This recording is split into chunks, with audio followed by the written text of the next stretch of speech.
Welcome once again to the channel, or if it's the first time here, thanks for stopping by. Please subscribe and you can hit the notification bell so you will receive notification every time I post a video. We're gonna go straight into this week's deck, which is a Noble Killer deck. It's a Dark event and it's a Slay event. The first card we're gonna look at is Wonderland Warriors, which is the ultimate form.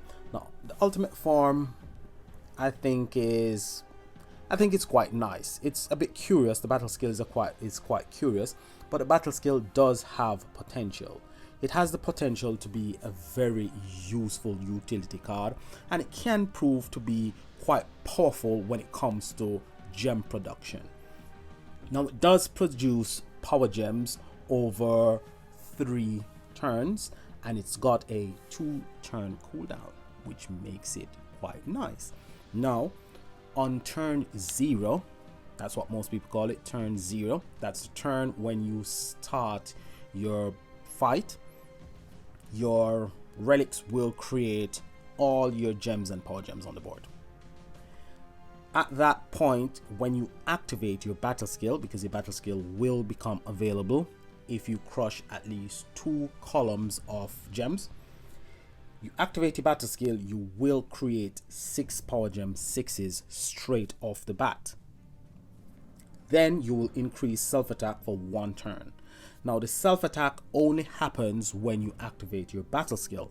It happens any other time. So that's for 1 turn.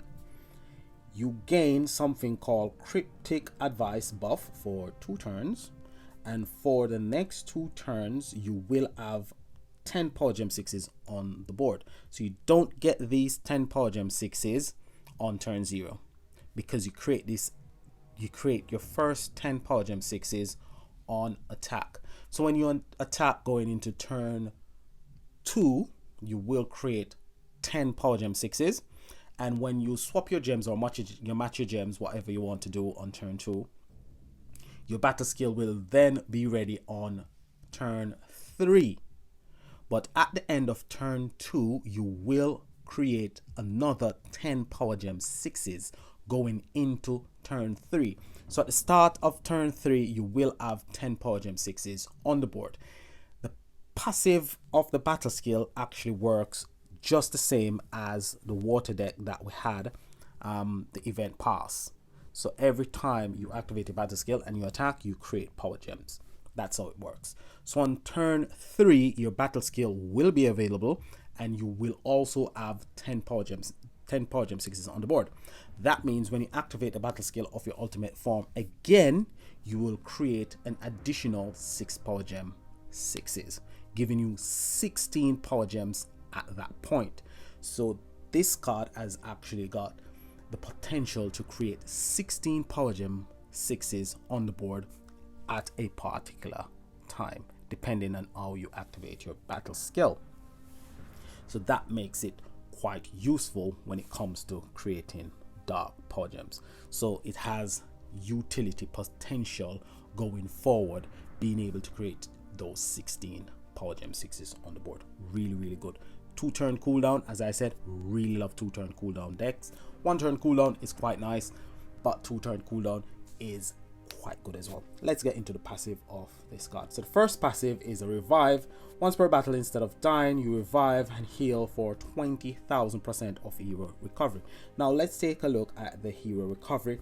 At the moment, at 1 pink star, it's not powered up. It's not got any awoken. It hasn't been awoken, so you only got 1,334. Bear in mind, when you power up this card, you do increase your recovery. When you also awaken the card, you also increase the stats as well. At 6 pink star, awoken 5 times, fully powered up, this card will have its maximum stat, which will give you the maximum heal, which we all know will be quite good. So the recovery rate is not too bad for the ultimate form. Now let's look at the second passive. The second passive is, if Cryptic Advice is active, something curious and powerful occasionally happens on attack.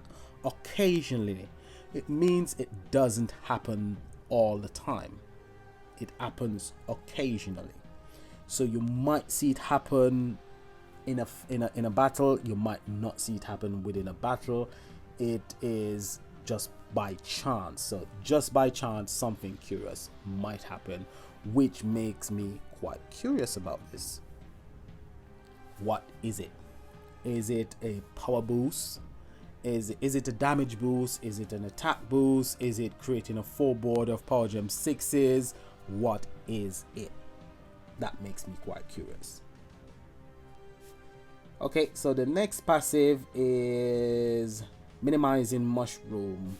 So at the start of the battle, delayed the enemy turn by 2. So that can be quite useful, depends on the circumstance. It can be a very useful skill. As we know, we've got cards within our collection that basically benefits from any card that does a turn delay, and that card is an arcane killer card, which is the Jailers. So this can be very useful going forward. Not really sure of its application at the moment in this event, but it's quite nice going forward, so that's not too bad. However, bear in mind is this passive only activates once at the start of the battle. It doesn't kick in any other time, apart from if you die and revive, then it resets everything. So if you die, then this passive resets and you basically start the battle over again. So that's not too bad. I really like that ultimate form. Really like that ultimate form. I can see good use for it going forward. So Alice Unhinge is your master collection card for this week, and your master collection card creates 6-star power gem 6s. It increases self attack by 100%. Now the attack increase is not that much. It's always better. Damage increase is always better, but we tend to be getting a lot of damage increase in commander settings and not in slayer settings, because I think in the slayer settings damage increase will probably be overpowering, probably will be OP in a slayer event. But I would like to see some damage increase in the slayer setting, because we're getting a lot of attack increase, which realistically I can't really see some of these attack increase. When you use some of these cards that increase your attack, you don't really see much of an increase. You do get some increase, but not really a vast amount of increase. This has also got minimizing mushroom, so at the start of a battle it delays all enemy turn count by 2, so that can be quite useful as well. Is this a powerful master collection card? I wouldn't say it is as powerful as the ultimate form, which no card is as powerful as the ultimate form. The ultimate form is always the most powerful card on the deck, but we're gonna compare this with its ultra rare counterpart, and the ultra rare for this week is called Grinning Guardian, and Grinning Guardian will create 10 dark power gem 6s on attack for 2 turns. So when you activate the battle skill, this one doesn't create anything until you attack. It's not like the ultimate form, which creates 6 power gem 6s when you activate the battle skill. That part of the battle skill for the ultimate form comes from the master collection card, because the ultimate form has a combination of the battle skill from the master collection card and ultra rare. So the ultra rare will vary quite differently from the ultimate form. It's got a 2-turn cooldown, so this one will create 10 power gem 6s as well on turn 3. So between your ultimate form and your ultra rare, you can create 26 power gems on the board. The master collection card added to it, you get 32 power gems on the board. So with 3 cards you can create almost a full board of power gems, which is quite nice. This one is also got the revive on it. Once per battle, instead of dying, it revives and heals for 20,000% of area recovery. So there's quite a bit to heal on the deck. Your second passive, if cryptic advice is active, something curious and powerful occasionally happens. Now cryptic cryptic advice only comes from your ultimate form. So your ultimate form and your ultra rare does benefit from cryptic advice, and I would really like to see what actually happens when this passive actually kicks in. So your ultra rare dispels gem silence. Now gem silence can make your deck of none effect. So if you get hit with gem silence and you can't dispel it, your gem is basically dead in the water. You're a sitting duck.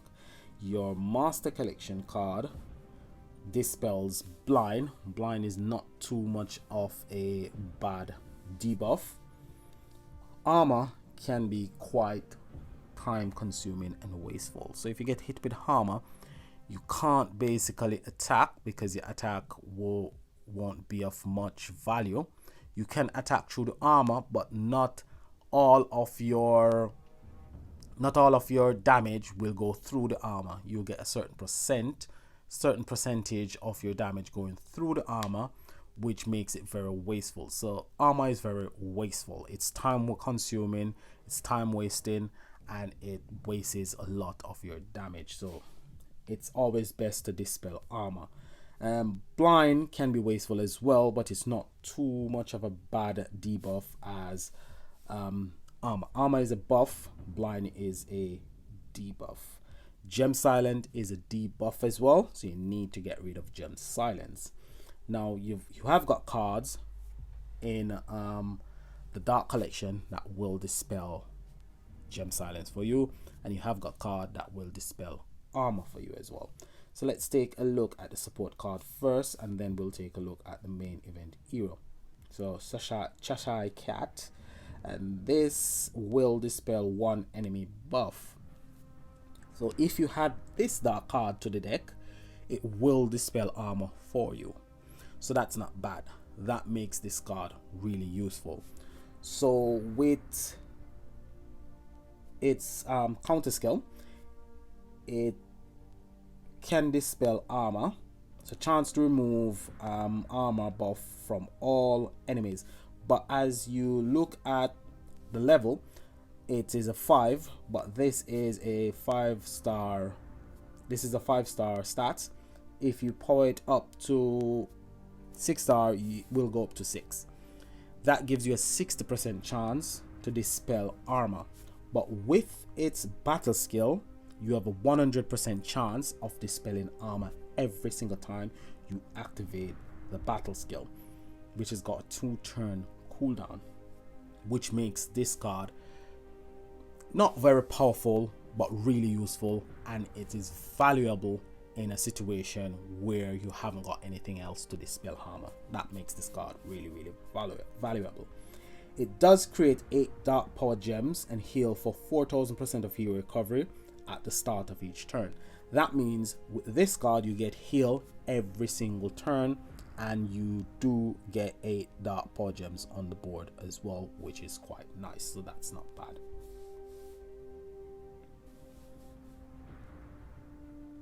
Next card up, we'll be taking a look at none other than the Mad Hatter.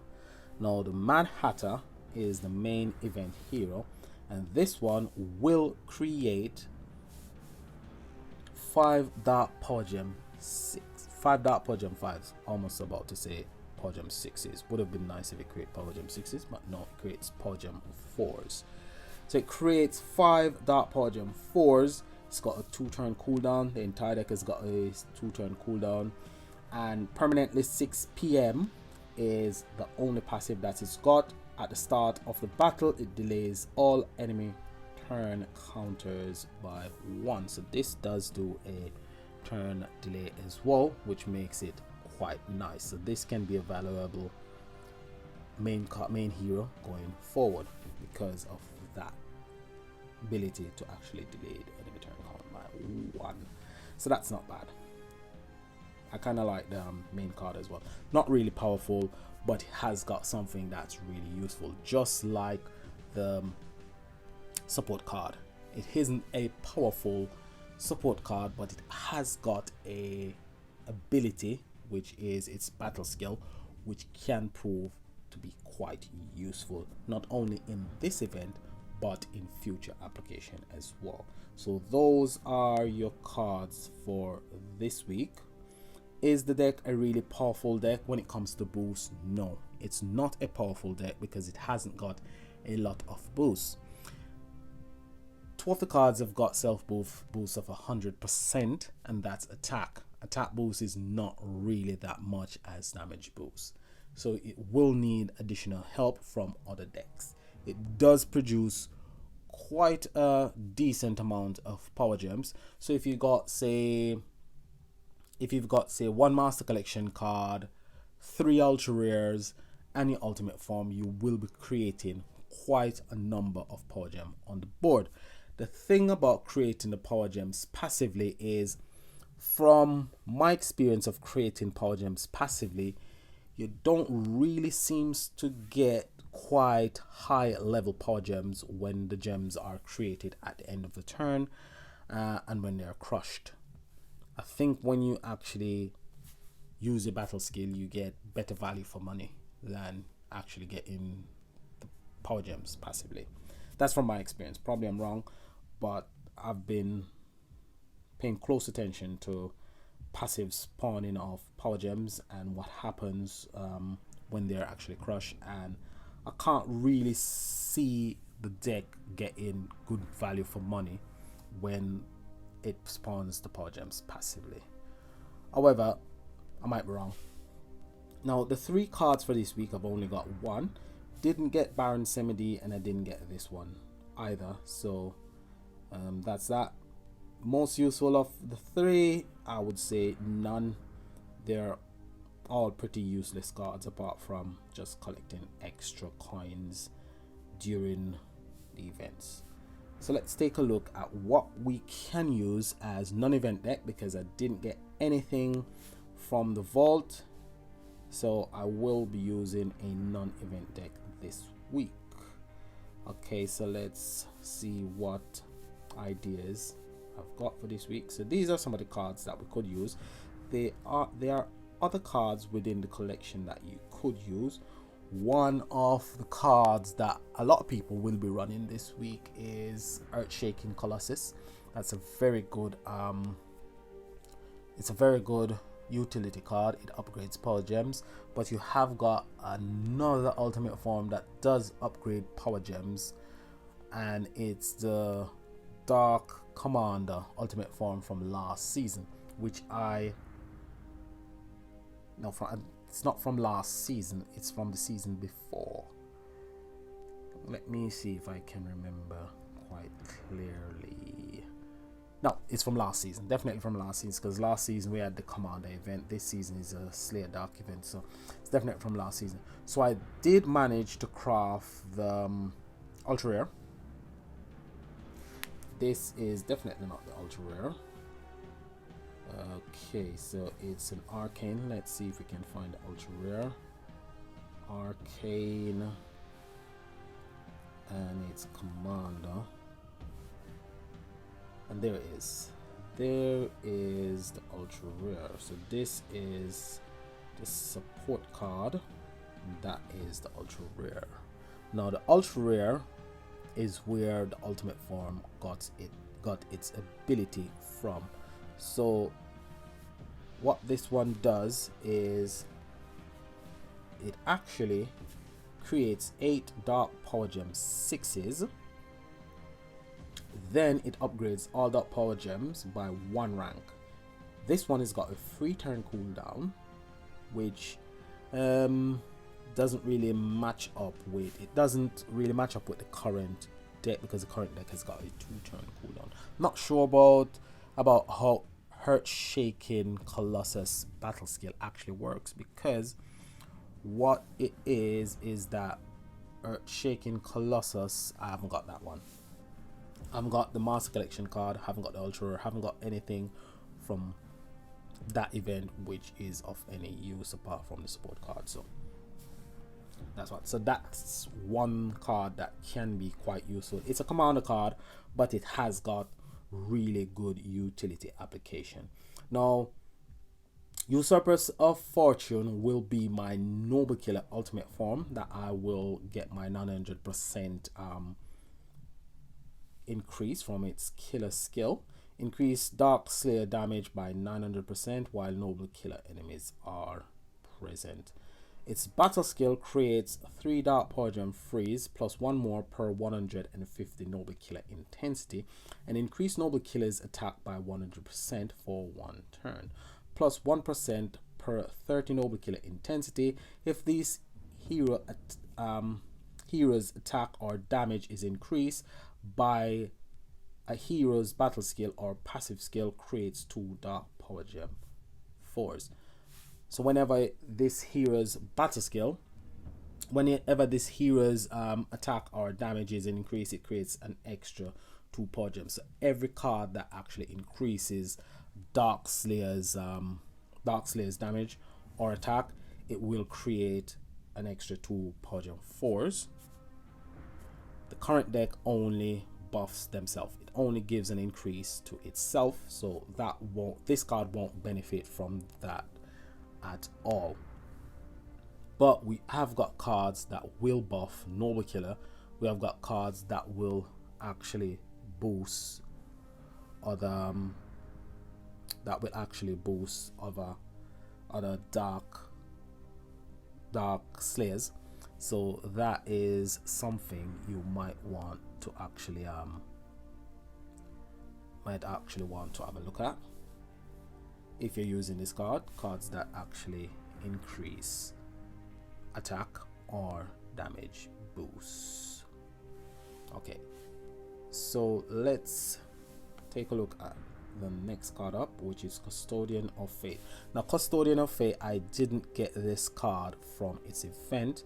I managed to get this card from, I think it was the VIP Appreciation Week event. I think that's when I actually got this card as a reward in my inbox, because I didn't have it before. So I haven't got the Master Collection card and I haven't got the Ultra. I've only got the Ultimate form. Now this one it's okay. It is a Gem Rainer. It's not a Gem Faller, and the reason why I said it's a Gem Rainer and not a Gem Fall, because it creates 6 Dark Power Gem 6s and massively increase the drop rate of Dark Gems. So massively doesn't translate to a full board of Dark Gems. You get a certain amount of Dark Gems, but not really a lot. When it comes to a Gem Fall deck, you'll see far more gems on the board because it gives you a specific number. Okay, so this is a Gem Rainer. That's the difference between a Gem Rainer and a Gem Fall deck. Gem Fall, you get numbers, so it tells you that 60% of the gems that fall will have a chance of being Dark Gems. This one does say massively increase the amount of Gem Fall. This one also increases Dark Slayer attack by 40%. So this card will benefit from this card's battle skill. Both have got a 3-turn cooldown, along with our card that's gonna upgrade all the power gems to 1 rank higher, so that helps out a lot. It dispels 1 enemy buff, which is quite good, so we can dispel armor, and it cleanses 2 debuff can be reset. So this battle skill can be reset, which is quite nice to know, because we only cleanse 2 debuff using this one. But we have a next card that will cleanse all debuff apart from Weaken and Toxin. But we haven't got Toxin, we haven't got Weaken this week, so that is quite nice. It's got 2 passive on board, so it creates 4 Dark Power Gem 6s at the end of each turn, which is quite good. Really, really good. So on turn, I think it's turn 3 or turn 4, I think it's turn 4, it will be turn 4. On turn 4 we will get those 4 Power Gem 6s, and we will get the 6 Power Gem 6s, giving us 10 Power Gem 6s. So this card has got the possibility of creating 10 Power Gem 6s. The next passive, if you start your turn with 5 or more Dark Power Gem 4s or higher, then refresh this hero. So refresh and fill this hero's skill, charge, and reset the cooldown so their battle skill can be used immediately. Now that is quite beneficial, because you then can activate the battle skill a second time, giving you the ability to actually cleanse an additional 2 debuff and create an additional 6 power gems. So that, if that happens, you will actually create 16 power gem 6s on the board. So this card is really useful, really useful. This will be my main damage dealer. It is an immortal killer, freedom fighters. I've got that 5, I've awoken it 5 times, and I've got that 4 pink star. Would really like to take this card up to 6 pink star. It's powered up to max as well. And what this one does, for those of you who are new to the game, or those of you who have just come back, because you've got people coming back to the game who have never seen these cards before, it creates 2 dark power gem 4s and 3 power gem 2s. It receives the attack bonus, the bonus attack buff for 1 turn. While the bonus attack buff is active, this hero will strike an additional time on its next turn, dealing exactly 100% of the main damage. Now the main damage is not the main damage of the deck, it's the main damage of this card. And if you use 3 keys, that is actually times 5, so that is actually multiplied by 5. So if you get this card to deal actually 1 quadrillion, the nuke, when it goes off, if you get it to go off, will actually deal 5 quadrillion, making this card and Odd One Gorillas 2 of the best nuke cards in the game, once you can get them to actually deal massive amount of damage. On its second attack, it will deal stupid damage, making these ones actually really OP. But I do like OP cards. Now the Pure Stone Resistance. This is a card that's gonna increase freedom fighters attack, and it's a commander card, really good utility card for now, because we do know that after a while utility cards lose their value within the game. So this has been one of the most used utility card in the game for quite some time. It's not used so much now because you've got better cards, better boosters in the game now, but it becomes immune to damage for 1 turn. If hit by an enemy's attack while immune, it heals for 5000% of your recovery. It cleanses all debuff affecting your team, apart from the 2 debuff that I mentioned earlier. Toxin and Weaken affects this card's ability. It's not affected by any other debuff. None whatsoever in the game actually affects this card apart from Toxin and Weaken. Those are the only 2 debuff which this card is actually vulnerable to. Everything else it cleanses. So power gems, gone.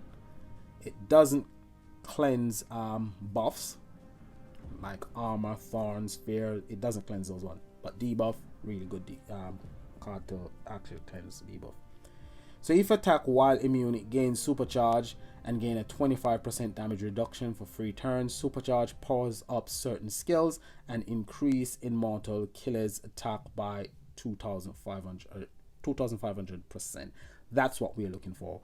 We're primarily looking for 2 things from this card. We're looking for its ability to cleanse all of the debuffs, and we're looking for its ability to actually give us that 2500% attack increase to all immortal killer cards, so we can actually benefit from the damage dealing capability of freedom fighters. So that's what we're looking for. It can create power gems. It creates, each time this hero attack, it creates 4 dark gems and 3 power gem 4s. Not a lot of gems, so it's not gonna be our dark gem spawner or power gem spawner. It's not gonna do that. It's just there. It's a booster card. So that is one combination that I'm gonna try out. Did manage to get a copy of the rare relic, and I did get a copy of the main relic on tier 3. So tier 3 I got the main relic, tier 2 I got a rare relic. So I have got a decent set of Dark Noble Killer, Slayer, Noble Killer relics. I've got this one for Usurpers of Fortune, and this one is the current ultimate relic. It does all the same things that you would expect it to do. It increases all Apple Clever Heroes attack. If 5 or more Dark Power Gems exist on the board, it creates 1 Dark Power Gem 2. It increases the attack of it increases this relic's attack by additional 100% as long as the Noble Killer is active. Increases HP of all Apple Clever Hero by 8.3%. Creates 4 Dark Power Gems at the beginning of the battle as long as you've got a Slayer Noble Killer on the team. And it increases Noble Killer intensity, and it does break 2 shields. So that is really important, the ability to break 2 shields. Now this one actually breaks 3 shields, which is quite nice. The difference with this relic and the relic that I just showed you is that the relic that I just showed you is it's a newer relic, it's more modern. This one is an older relic from last year, and this one creates 5 dark gems at the beginning of the battle. So this one actually creates more dark gems at the beginning of the battle, while this one only creates 4. So the newer relics actually creates less gems, less dark gems, or less gems overall. Whether it's dark, fire, earth, whatever, the newer relics create quite less. So the older relics are a bit better at filling the board with gems at the beginning of the turn. And their ability to create power gems doesn't depend on power gems being on the board. It depend on 12 gems being on the board, then you get power gems from them. So all the relics are quite nice in a certain sense. The more modern relic they've got their place. They actually break shields, because the shields actually takes away from your total damage dealt. It takes away a certain percentage. Not sure what the percentage is, but you can see if you've got no shields on the board, and if you've got 1 or 2 shields on the board, you can basically see that there's a reduction in your damage output. There are other cards that you could use. Let's go from Commander to Slayer, and let's not filter that, set filter. So what are some of the cards that you can use? You've got your Paranormal Agent.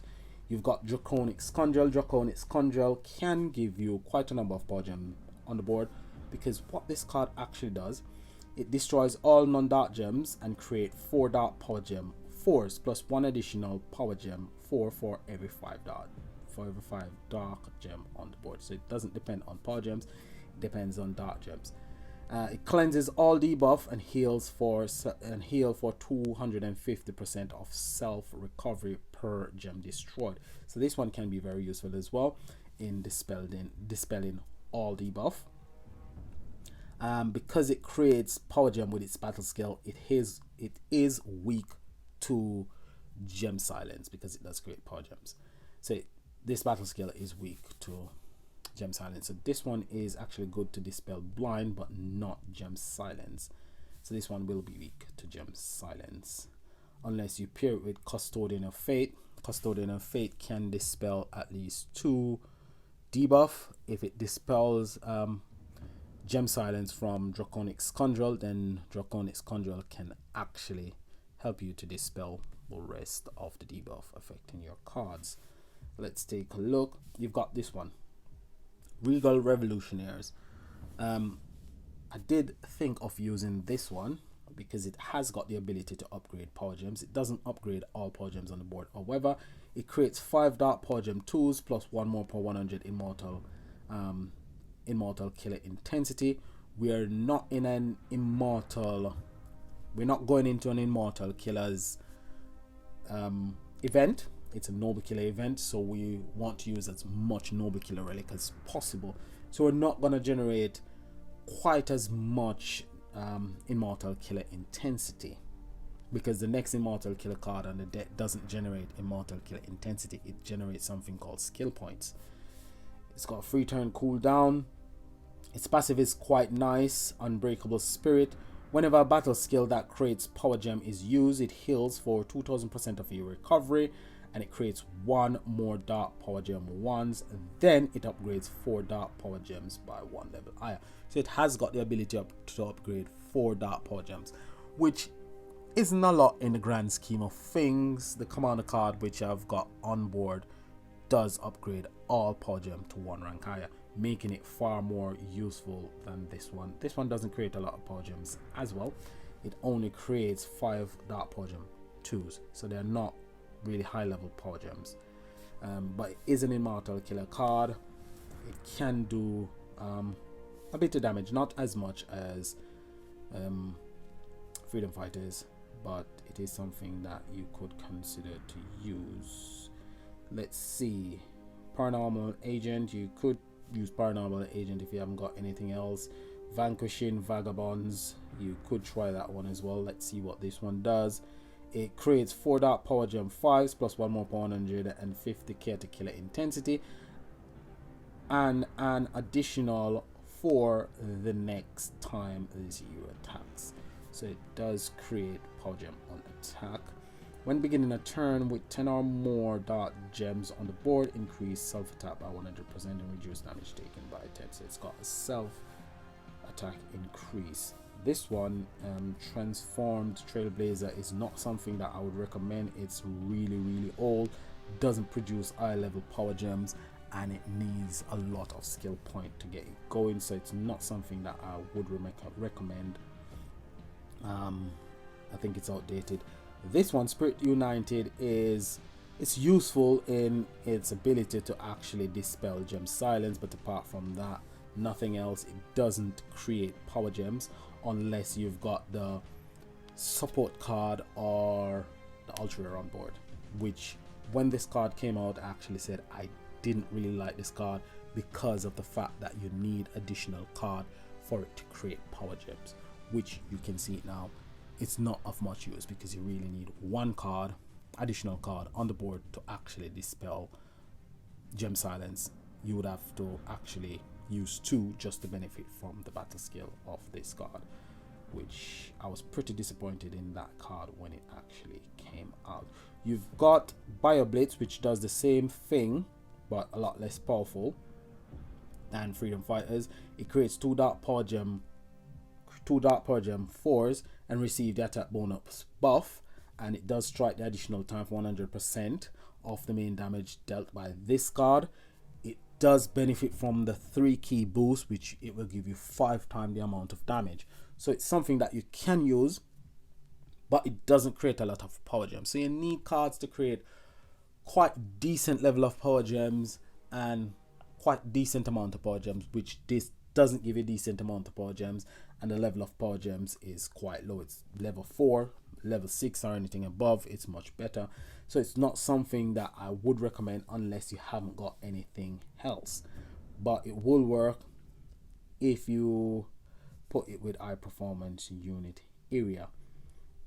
Now there is one other card that will give you the killer boost. I've got it somewhere around the place, and this is it. Unbowed Royalty is the Noble Killer, a Noble Killer ultimate form. It's really old, really old. It's from 2019. It applies Twisted a card to 3 Dark Slayer. Twisted a card creates a dark 1 dark power gem 4s each time that hero attacks lasts 1 turn. It's got 5 turn cooldown, which is too long. It doesn't create a lot of power gems, doesn't create high level power gems.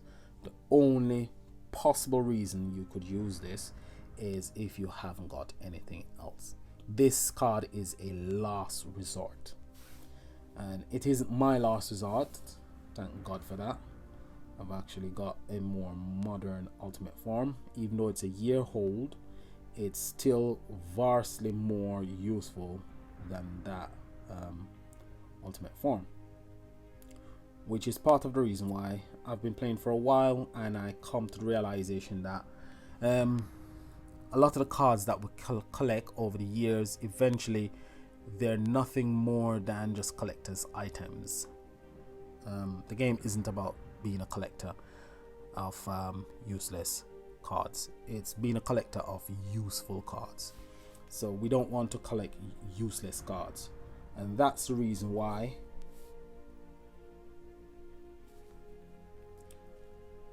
I normally tell you if it's worthwhile crafting the deck if you've got the coins, or should you go deep. To go deep is it's a personal thing. It's up to you if you want to go deep. I'm not against people who wants to spend to actually obtain the decks. I'm not against that. Should you go deep for this one? That's up to you, as I said. Going up to tier 6. If you've got the gems and you did get the ultra rare on a previous tier, you can go up to tier 6 and get the master collection card and craft the ultimate form, because as I just said, it's a really nice ultimate form. It has got the potential to generate quite a lot of dark gems on the board. When it comes to boost, however, it will not boost your deck, so it's not really powerful in the regards of it's gonna boost your deck, but it is powerful in the regards of creating power gems, so that's really nice. If I could craft it, if I did get the ultra rare or the master collection card and I had the coins, I would craft it. I haven't got the coins simply because I did manage to get a copy of the master collection card from the 500 gem vault, and I did craft the ultimate form on Saturday, which really helped me out a lot. Really helped me out a lot. The deck was really fun to play, and I guess this deck also will be a very fun deck to play, and if you use it the right way, it can be very powerful combined with some really good cards. So Earth-Shaking Colossus, I haven't got that one, but last season ultimate form, if you've got Earth-Shaking Colossus and last season ultimate form, you could combine those two with the current deck and you can create quite high level power gems. When it comes to boosts, Noble Killer has got boosts, but will you want to use those cards? So one of the cards that boosts Noble Killer is Supreme Santa, but it's a water commander card, so you'll have to add 2 relics that will give you water gems on the board to actually pop the card.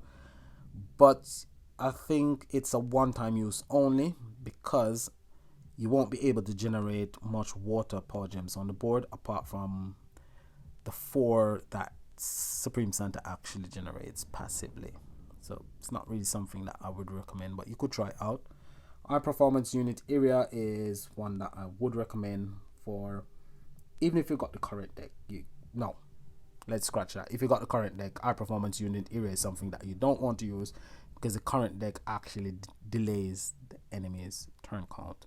And if you got the master collection card and the ultimate form on board, that's 2 delay each, so it's gonna be a 6 turns before the boss actually attacks. So high performance unit area it can be used, but it's just gonna be a very slow deck because of the turn delays on the master collection card and the ultimate form. So a non-event deck with a performance unit area will be much better. Okay, so that's all I've got for you today. Tomorrow I'll actually do a video and show you what this deck is actually capable of.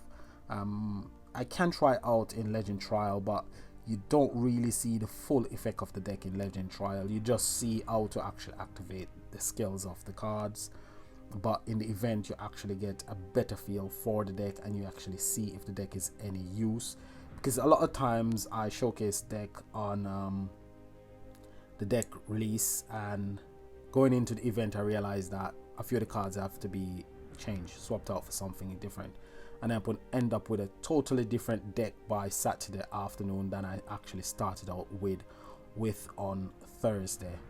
So stay tuned tomorrow. Tomorrow I will showcase the deck in action, and if I've changed anything on the deck, I will explain the reason why, and we can go more in depth. Hopefully I can get something from the 500 gem vault as well. But there is one thing that I keep going on about, keep speaking about it, but don't know if you guys have taken it on board. So last week, as I said, did get the Master Collection card from the 500 gem vault. Now, how did I manage to actually craft the ultimate form? Well, I started out with zero season coins, but I did manage to get Mrs. Claus from the collection, and that gave me 1 extra season coin. So I went up to tier 3, did go up to tier 4, which I got an additional main card. That was a bit stupid because that cost me 2,500 gems to go up to tier 4. I think that was really stupid. What I should have done, I should have gone up to tier 3 of 2 of the retro packs, tier 2 of the final retro pack, and along with all the season coins that I actually collected from the vault, which was 9. So you would have 18 that you would collect from free vault, going up to 3 tiers, 27. So 3 9s 27, going up to 3 tiers of 3 of the vaults. 2 of the retro vault would give me 9 because I'm going up to tier 3. The main vault will give me 9 because I'm going up to tier 3. 3 9s 27. The final retro vault will give me 6. So that would give me 35. So I only need an additional 7, which at the moment I've still got VIP, so I get 8 from the collection. So that gives me 43. And that's how I managed to actually craft the ultra rare without starting out with any season coins. Now that was quite good. I did have the gems to do it anyway because I did manage to get a lot of gems at the end of the season from my GVG rewards. There was a bounty as well, so I got 700 from the bounty. I got extra gems because I did go up in rank. I did go up to legendary. I'm still in Legend League. That gave me a nice reward as well, and the 300 gems that I've been getting each day from the VIP does help out a bit. So that is how I managed to craft the ultra rare last week. Now if I do get something from the 500 gem vault, fingers crossed, if I do the same thing this week, but however in a different way, going up to tier 3 of 2 of retro vault, tier 2 of 1 of a retro vault, plus the 8 from the collection as well, I will be able to craft 1 card if I do get something from 500 gem vault, and I'm fingers crossed I can do that. So this is what I'm actually saying. If each week you're lucky enough, to get 1 gold card from the main vault, if you get 1 from the main vault, or if you get it from the 500 gem vault, if you do it the way that I've explained, you can actually craft a ultimate form each week. But to craft an ultimate form each week, doing it that way depends on a lot of luck. Nevertheless, doing it that way, you can actually craft 2 ultimate form per season. We've got 5 events, and as I said, over 2 events you will accumulate more than 84 coins. You'll actually accumulate 88 coins over 2 events, so you can craft 1 ultimate form every other event, which just leaves 1 event where you're actually unable to craft an ultimate every other event. No, 3 events. Got that wrong. 3 events where you're actually unable to craft an ultimate form. But if you're lucky throughout the season and do get 5 gold cards, 1 every event, as long as it's an ultra rare master collection card, if you do it that way, you can craft a ultimate form every single event. But it takes a lot of luck, as I said. So that's just something that I throwed in there. Nice to know. It's neat to know as well. I've done all the maths. So thank you for watching the videos. Thanks for all your support. Like, subscribe. If you got any comment, leave it in the comment section below. If you've got a question, you can also leave it in the comment section below. Leave a like on the video, it does help out a lot. This is Octane saying enjoy the rest of your day. Peace, and see you on the next video. Bye for now.